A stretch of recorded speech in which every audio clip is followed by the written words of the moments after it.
Hello everyone, welcome back to my channel. আশা করি তোমরা সকলে ভালো আছো। বহুদিন পর আবার এই চ্যানেলে ফিরে আসলাম একটি পডকাস্ট নিয়ে। আজকে একটি কবিতা নিয়ে আলোচনা করব এবং এই কবিতাটির নাম a thing of beauty, composed by John Keats. সিবিএসইর ক্লাস 12-এর সিলেবাসে এই কবিতাটি ইনক্লুডেড। আজকে এই কবিতাটি নিয়ে আলোচনা করি। A thing of beauty John কিটসের এটি রোম্যান্টিক কবিতা। John Keats was born in 1795 and he died in 1821। খুব অল্প সময় কিটস পৃথিবীতে বেঁচে ছিলেন, কিন্তু সেই অল্প সময়ের মধ্যেই তিনি যে কবিতাগুলো লিখে গেছেন সেগুলি রোম্যান্টিক সাহিত্য তো বটেই, ইংরেজি সাহিত্যের ইতিহাসেও সারা জীবন পড়া হবে বলেই মনে করা হয়। অর্থাৎ যতদিন ইংরেজি সাহিত্য থাকবে, রোম্যান্টিক কবিতা পড়া হবে, ততদিন জন কিটসের এই কবিতাগুলি পড়া হবে। এই কবিতাটির টেক্সট শুরু করবার আগে রোম্যান্টিক পোয়েট্রি সম্বন্ধে দু একটি কথা বলে নেওয়া প্রয়োজন, তাহলে আমাদের কবিতাটির সাথে রিলেট করতে সুবিধা হবে। রোম্যান্টিসিজম কী, কীভাবে রোম্যান্টিসিজম আসছে, ফ্রেঞ্চ রেভলিউশনের পর কেন রোম্যান্টিসিজম বা রোম্যান্টিক মুভমেন্ট শুরু হলো, এই এত কিছু ডিসক্রিপশনের মধ্যে আমি যাচ্ছি না, কারণ সেক্ষেত্রে অনেকটা সময় লাগবে। খুব ব্রিফলি, খুব মাইনিউটলি দু চারটে কথা বলে নিই। 1798 was the time when William Wordsworth and Samuel Taylor Coleridge did something very remarkable. তারা কি করলেন 1798-এ? তারা 1798-এ প্রিফেস টু লিরিক্যাল ব্যালাডস বলে একটি বই লিখলেন, যে বইটিকে মনে করা হয় রোম্যান্টিসিজম অর্থাৎ সাহিত্যে রোম্যান্টিসিজম বা রোম্যান্টিক লিটারেচারের পায়োনিয়ার। রোম্যান্টিক লিটারেচার বা রোম্যান্টিক সাহিত্যর বৈশিষ্ট্যর কথা আমি বলছিলাম। কয়েকটি বৈশিষ্ট্য যেগুলো খুব প্রমিনেন্ট, সেগুলো আলোচনা করে কবিতায় চলে আসি। সেগুলো কি কি? প্রথম হচ্ছে, nature becomes the most important aspect in romantic literature. অর্থাৎ রোম্যান্টিক সাহিত্যে প্রকৃতি একটা ভীষণ ইম্পর্ট্যান্ট আসপেক্ট নিয়ে বিরাজ করে, এবং বলা হয় যে রোম্যান্টিক সাহিত্য মূলত পক্ষে এই প্রকৃতিকে পুজো করা। Second important thing is imagination, অথবা আমাদের যে কল্পনা শক্তি, সেই কল্পনা শক্তিকে রোম্যান্টিক সাহিত্যে একটি ভীষণ গুরুত্বপূর্ণ জায়গা দেওয়া হয়। অর্থাৎ আমাদের কল্পনা যে একটা অত্যন্ত গুরুত্বপূর্ণ বিষয়, কল্পনার উপর ভর করেই যে আমরা অনেক সাহিত্য রচনা করতে পারি, এই ভাবনাটাকে প্রশ্রয় দেওয়া হয়েছিল রোম্যান্টিক যুগে। এবং সে কারণেই আমরা দেখতে পাচ্ছি যে রোম্যান্টিক সাহিত্যের যে বা রোম্যান্টিক যুগে যে কবিতাগুলো লেখা হয়েছে, যেগুলো আমরা আগে পড়েছি বা ভবিষ্যতেও পড়ব, সেখানে ইম্যাজিনেশন বা ইম্যাজিনেটিভ ফ্যাকাল্টির একটা বিশাল বড় ভূমিকা রয়েছে। থার্ড অ্যাসপেক্ট হচ্ছে যে romantic poets believed that God is present everywhere. So the idea of pantheism, এই যে ঈশ্বর প্রকৃতির প্রত্যেকটি অংশে রয়েছেন, ঈশ্বর প্রকৃতি সর্বত্র বিরাজমান, এই ভাবনাটাকেই বলা হয় pantheism. So pantheism was a very important feature in romantic poetry. কিটসের এই কবিতাটি পড়বার আগে কিটসের যে নিজস্ব জীবন দর্শন, সেইটাকে নিয়ে একটু দু চার কথা বলে নেওয়া প্রয়োজন। এই কবিতাটির নাম আ থিং অফ বিউটি, এবং কবিতার প্রথম লাইনেই কিটস লিখছেন, a thing of beauty is a joy for ever. এবং এই খানটা থেকেই বা এই জায়গাটাতেই আমাদের কিটসের জীবন দর্শনটা জানা অত্যন্ত প্রয়োজন হয়ে পড়ে। কিটসের মতে beauty is truth, truth beauty. অর্থাৎ আমাদের হিন্দু মিথোলজিতে যে সত্যম শিবম সুন্দরমের ধারণাটি রয়েছে, বা রবীন্দ্রনাথের লেখায় আমরা যে সত্যম শিবম এবং সুন্দরমের ইঙ্গিত পাই, সেইটা কিন্তু ভীষণভাবে কিটসের জীবন দর্শনের সঙ্গে মিলে যায়। আরেকবার বলি, কিটসের জীবন দর্শনের কথাটি হচ্ছে যে beauty is truth, truth beauty. অর্থাৎ যা কিছু সুন্দর তাই হলো সত্য, এবং যা কিছু সত্য তাই হচ্ছে সুন্দর। সুন্দর বলতে কিন্তু এখানে আমরা সুন্দরের যে ক্যাপিটালিস্ট সংজ্ঞা বুঝি, যেভাবে আমাদেরকে সুন্দর কি, সুন্দর কাকে বলে যেভাবে চেনানো হয়েছে, সুন্দর বলতেই আমাদের কাছে একটা ফেয়ার স্কিন, অর্থাৎ স্কিন কালারটা আমাদের কাছে খুব ইম্পর্ট্যান্ট হয়ে পড়ে, দ্যাট মেক্স আস রেসিস্ট। কিডসের সুন্দরের ধারণা কিন্তু একেবারেই তা নয়। কিডসের সুন্দরের ধারণার মধ্যে ভীষণভাবে সত্যের একটি উপস্থিতি রয়েছে, অর্থাৎ যা কিছু এই পৃথিবীতে, যা কিছু সত্য, যা কিছু ট্রুথ, অর্থাৎ যা কিছু ইটার্নাল, সেটাকেই কিডস সুন্দর বলে মনে করছেন, এবং সেই জন্য যা কিছু সুন্দর সেটাই চিরকালীন, বা দ্যাট ইজ ইটার্নাল। এইটা হচ্ছে কিডসের সুন্দরের ধারণা, যার সাথে আমাদের পরিচিত, যেটা আমি একটু আগে বললাম, সমাজের বানানো এই ক্যাপিটালিস্ট যে সুন্দরের একটি ডেফিনিশন, যার সাথে স্কিন কালার যুক্ত রয়েছে, যার সাথে রেসিজম যুক্ত রয়েছে, তা কিন্তু একেবারেই নয়। অর্থাৎ কিডসের সৌন্দর্য কিন্তু কোনোভাবেই চামড়ার সৌন্দর্যের কথা এখানে বলা হচ্ছে না। এবার আমি কবিতাটি শুরু করি। A thing of beauty is a joy for ever. অর্থাৎ যা কিছু সুন্দর, একটি সুন্দর বস্তু, তা আমাদের চিরকালীন আনন্দের উৎস। একটি সুন্দর বস্তু আমাদের চিরকাল আনন্দ দেয়। Its loveliness increases, it will never pass into nothingness, but will keep a bower quiet for us. তিনি বলছেন ইটস লাভলিনেস ইনক্রিজেস, অর্থাৎ এর সৌন্দর্য, বা এই একটি সুন্দর বস্তুকে দেখলে আমাদের মনের ভিতর যে আলোড়ন সৃষ্টি হয়, সেই সৌন্দর্য ইনক্রিজেস, এটা ক্রমাগত বাড়তেই থাকে। Now this might raise some questions, কারণ আমরা যদি আরও কয়েকশো বছর পিছিয়ে যাই, আমরা যারা শেক্সপিয়ারিয়ান সনেট পড়েছি, স্পেশালি শেক্সপিয়ারিয়ান সনেটের মধ্যে টাইম থিম, যারা আমরা খুব মাইনিউটলি পড়েছি বা আগামীতে পড়ব, তারা জানি যে উইলিয়াম শেক্সপিয়ার ঠিক এর বিরুদ্ধে কথা বলবেন। তার মতে time is the most destructive one. Time is something that is destructive and nothing can overpower time. অর্থাৎ সময় একটি সাংঘাতিক ক্ষমতাশালী বিষয়, সময়ের সঙ্গে কেউ পেরে উঠতে পারে না। কিডস সম্পূর্ণ অন্য কথা বলছেন, এবং এটাই তার রোম্যান্টিক চেতনা। আমি একটু আগে যে ইমাজিনেশনের কথা বলছিলাম, ইমাজিনেটিভ ফ্যাকাল্টির কথা বলছিলাম, this imagination or this imaginative faculty is very much at work in this initial lines. তিনি বলছেন যে it will never pass into nothingness, অর্থাৎ কোনো দিন সেই সুন্দর বস্তুর কোনো দিন কোনো বিনাশ নেই, সেটা চিরকালীন। মনের ভিতর অনেক প্রশ্ন আসলেও আমাদের কিন্তু কিডসের জীবন দর্শনের সাপেক্ষে এই লাইনগুলোকে বিচার করতে হবে। এবং রোম্যান্টিক সাহিত্য পড়তে গেলে একটি ফ্রেজ আমরা ব্যবহার করি, উইলিং সাসপেনশন অফ ডিসবিলিফ, অর্থাৎ বিশ্বাস অবিশ্বাস, এই যে যুক্তি, এই যুক্তির বেড়াজালকে একটু সরিয়ে না রাখতে পারলে কিন্তু রোম্যান্টিক কবিতা পড়ে আনন্দ পাওয়া যাবে না। তাই আরও তিনি বলছেন যে it will never pass into nothingness, but will keep a bower quiet for us. আমাদের জন্য একটি ফুলের বাগান যেন সাজানো রয়েছে। A bower quiet for us, a bower that is the source of inspiration, the source of tranquility, the source of imagination and beauty, and a sleep full of sweet dreams and health and quiet breathing, and a sleep full of sweet dreams. এই ফ্রেজটি খুব important. কবিতা শুরু করার আগে আমি lyrical ব্যালাডসের কথা বলছিলাম, সেখানে romantic সাহিত্যের সংজ্ঞা দিতে গিয়ে ওয়ার্ডসওয়ার্থ একটি অত্যন্ত গুরুত্বপূর্ণ কথা বলেছিলেন, যে রোম্যান্টিক পোয়েট্রি সেটা কি, সেটা is basically spontaneous overflow of powerful feelings, অর্থাৎ আমাদের অনুভূতির একটি স্পন্টেনিয়াস ওভারফ্লো, আমাদের যাবতীয় অনুভূতির, আকস্মিক অনুভূতির একটি বাঁধনহীন উচ্ছ্বাস যেটা বেরিয়ে আসে।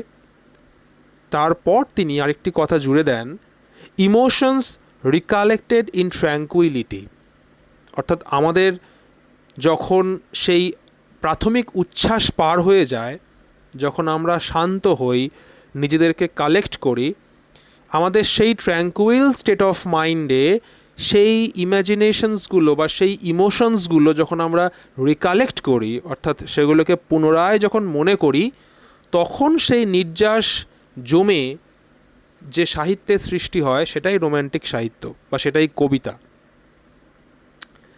এখানে যখন কিডস বলছেন and a slip full of sweet dreams, একটা ঘুম যে ঘুমে বারে বারে সুন্দর স্বপ্নগুলো ফিরে আসে, কোথাও গিয়ে আমরা একটু রিলেট করতে পারি। হয়তো কিডসও একই কথা বলতে চাইছেন যে ইমোশনস রিকালেক্টেড ইন ট্র্যাঙ্কুইলিটি, যখন আমরা শান্ত হয়ে আমাদের অভিজ্ঞতাগুলোকে পুনরায় পুনর্বিবেচনা করি, যখন আমরা রিকালেক্ট করি, পুনরায় মনে করার চেষ্টা করি, তখন আ থিং অফ বিউটি অর্থাৎ একটি সুন্দর বস্তু সে কি করে, সে আমাদের স্মৃতিকে আরও বেশি সুন্দর করে সাজিয়ে তোলে। That is the idea that Keats is trying to express. And health and quiet breathing. So all these things talk of prosperity. It is sweet dreams, health, quiet breathing, all these do carry the idea of prosperity. তারপর বলছেন, therefore on every morrow are we wreathing a flowery band to bind us to the earth. অর্থাৎ কবি মনে করছেন যে প্রত্যেক দিন সকালে এই যে আমরা পৃথিবীতে যে আছি, পৃথিবীতে আমাদের যে অস্তিত্ব টিকে আছে এবং আমাদের সাথে পৃথিবীর যে সিম্বায়োটিক রিলেশনশিপ তৈরি হয়ে রয়েছে, সেই যে যোগাযোগ, সেই যে সম্পর্ক, সেটাকেই যেন আমরা প্রত্যেক দিন সকালে উঠে একবার করে রিনিউ করে নিই। যদি আমি জাক রুশোর সোশ্যাল কন্ট্রাক্ট কথাটি, অর্থাৎ সোশ্যাল কন্ট্রাক্টের মধ্যে কি আছে আমি সেই বিষয়ে যাচ্ছি না, শুধুমাত্র সোশ্যাল কন্ট্রাক্ট এই ফ্রেজটুকুকে যদি আমি এখানে ব্যবহার করতে পারি, তাহলে সেই ব্যবহারের সূত্রে আমি বলতেই পারি যে আমাদের সাথে এই পৃথিবীর যে চুক্তি, পৃথিবীতে আমাদের টিকে থাকবার, পৃথিবীকে বাঁচিয়ে রাখবার যে চুক্তি, সেই চুক্তিটাকে আমরা প্রত্যেক দিন সকালে একবার নতুন করে রিনিউ করে নিই। অর্থাৎ প্রত্যেক দিন সকালে আমরা যখন বুঝতে পারি যে we are still alive, what we do, we actually renew our relationships. তারপর তিনি বলছেন, a flowery band to bind us to the earth, spite of despondence, অর্থাৎ অনেক হতাশা থাকা সত্ত্বেও, অফ দি ইনহিউম্যান ডার্থ, মানব জীবনের অজস্র যন্ত্রণা থাকা সত্ত্বেও, of noble natures of the gloomy days, ইতিহাসের অনেক খারাপ সময় থাকা সত্ত্বেও, of all the unhealthy and over darkened ways, unhealthy ways, মানুষের জীবনের যাবতীয় যন্ত্রণার স্মৃতি থাকা সত্ত্বেও, made for our searching, yes, in spite of all, some shape of beauty moves away the pall from our dark spirits. এই জায়গাটা আমি আর একবার বলি। তিনি বলছেন, therefore on every morrow we are wreathing a flowery band to bind us to the earth, spite of despondence, of the inhuman dearth, of noble nature, of the gloomy days, of all the unhealthy and over darkened ways made for our searching, yes, in spite of all, some shape of beauty moves away the pall from our dark spirits. So these lines are probably the most beautiful example of Keats's idea. তার বিশ্বাস যে পৃথিবীতে শেষ অবধি মানুষের জীবনে সব কিছু ভালোই হবে, এই যে রোম্যান্টিক চেতনা, যার মধ্যে আমি আগেও বলেছি হয়তো লজিক্যাল এক্সপ্লানেশন কিছু নেই, কিন্তু তবুও ওই সেই সত্যম শিবম সুন্দরমের ভাবনা থেকে আমাদের সাধারণ মানুষের মনের ভিতর যে বিশ্বাস থাকে যে আগামীকাল আমাদের জীবনে সব কিছু ঠিকঠাক হবে, এবং এই যে আমরা আশার ওপর ভর করে বেঁচে থাকি যে at the end of the day everything will be in place, things will fall in place, জীবনে সব কিছু ঠিকঠাক হয়ে যাবে, জীবনের সমস্ত হিসেবগুলো, সমস্ত অঙ্কগুলো ঠিকঠাক মিলে যাবে, এই বিশ্বাসটি কিটসের কবিতার এই লাইনগুলোর মধ্যে প্রকাশ পাচ্ছে। তিনি বলছেন যে মানুষের জীবনে সমস্ত যন্ত্রণা, যুদ্ধের যাবতীয় কথা, মানুষের জীবনের যাবতীয় রক্তপাত, সমাজের যাবতীয় কলঙ্ক, সমস্ত কিছু খারাপ স্মৃতি, ভুলতে না পারা যন্ত্রণা, এই সমস্ত কিছুর পরেও some shape of beauty moves away the pall. তিনি বলছেন still there comes a glimmer of hope when a wonderful sight gives us pleasure. অর্থাৎ এত কিছুর পরেও এই প্রকৃতিতে there are several elements in this nature that are always ready to present before us wonderful sights of pleasure. আমাদের জীবনের যন্ত্রণাগুলো ভুলিয়ে দেওয়ার জন্য, সেগুলোকে মুছে দেওয়ার জন্য, আমাদের চোখের জল মুছে দেওয়ার জন্য প্রকৃতিতে কোনো না কোনো সুন্দর উপাদান রয়েছেই। So that is the kind of faith that John Keats had in nature. Such the sun, the moon, trees old and young, sprouting a shady boon. অর্থাৎ এই যে সূর্য, চাঁদ, গাছপালা, যে গাছপালা স্প্রাউটিং আ শেডি বুন, অর্থাৎ ছায়ারূপে আমাদের আশীর্বাদ দেয়। For simple sheep and such are daffodils with a green world they live in, and clear rills that for themselves a cooling covert make against the hot season. So here in these lines John Keats is actually giving us some examples, those trivial examples of nature, and what he is doing, he is basically trying to posit supreme importance to these trivial aspects of nature. শুরুতে romantic কবিতার শুরুতেই আমি বৈশিষ্ট্য বলতে গিয়ে বলে নিয়েছিলাম যে nature becomes the most important aspect in romantic literature. এখানেও ঠিক একই জিনিস ঘটছে। কিটস প্রকৃতির সেই সমস্ত ট্রিভিয়াল আসপেক্টগুলো, প্রকৃতির সেই সমস্ত এলিমেন্টগুলোকে নিয়ে কথা বলছেন, যে এলিমেন্টগুলোকে আমরা রোজ দেখি, সেগুলোকে রোজ অনুভব করি। যেটা কিটস করছেন, সেই প্রত্যেক দিনের ন্যাচারাল এলিমেন্টগুলোকে তিনি ইম্পর্টেন্স দিচ্ছেন, বোঝানোর চেষ্টা করছেন সেগুলোর মধ্যে কি অসীম সৌন্দর্য লুকিয়ে রয়েছে এবং সেগুলোর আমাদের জীবনে প্রজেক্টটা কি, তারা কি করতে চাইছে আমাদের জীবনে। একটু ভেঙে ভেঙে আরেকবার বলি। Such the sun, the moon, trees old and young, sprouting a shady boon. অর্থাৎ সূর্য, চাঁদ, প্রাচীন গাছপালা যারা ছায়া দিয়ে আমাদেরকে আশীর্বাদ দিচ্ছে। ফর সিম্পল শিপ, এই শিপ অর্থাৎ ভেড়া, this is a symbol of divine beauty because we know the association of sheep with Christianity. And such are daffodils with green world, সবুজ একটা পৃথিবী, সবুজ একটা জগৎকে তিনি কল্পনা করছেন, যে সবুজের মধ্যে রুশোর go back to nature or come back to নেচারের একটা আইডিয়া রয়েছে।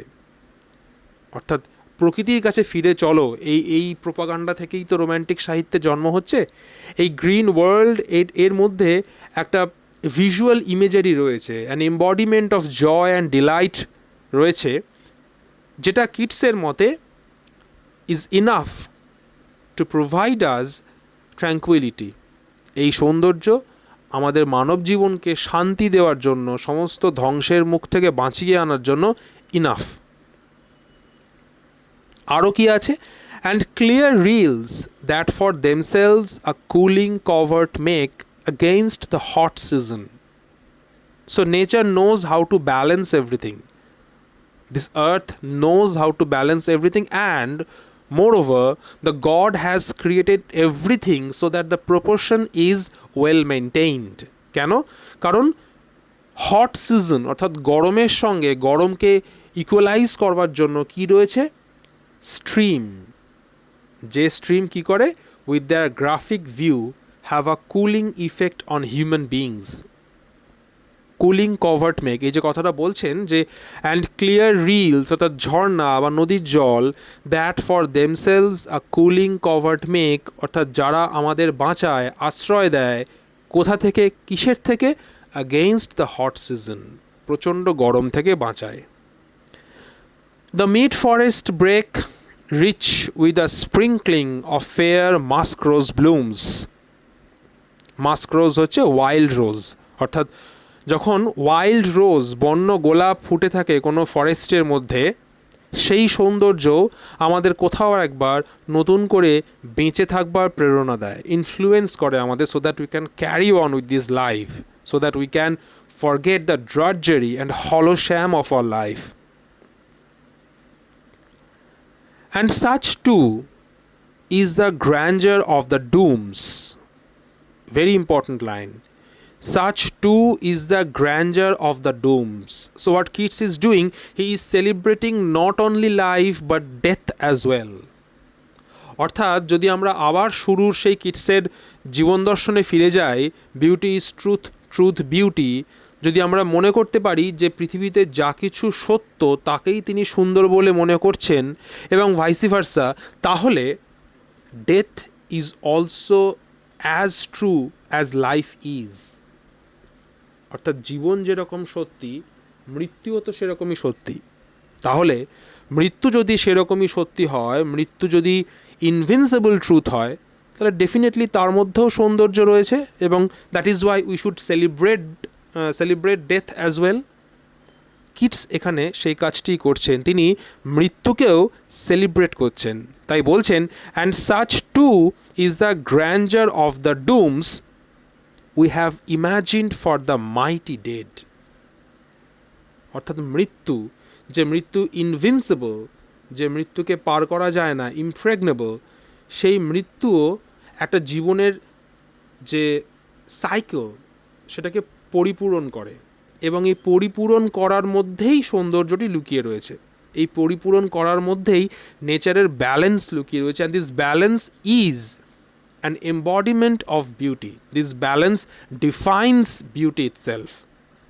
যেদিন পৃথিবী থেকে এই ব্যালেন্সটা নষ্ট হয়ে যাবে, সেদিনই কিন্তু পৃথিবীর সৌন্দর্য, জীবনের সৌন্দর্য নষ্ট হবে। অর্থাৎ ব্যালেন্স বলতে আমাদের মধ্যে সুর, তাল, লয়, ছন্দ, এই প্রত্যেকটি বিষয় কিন্তু ফুটে উঠছে।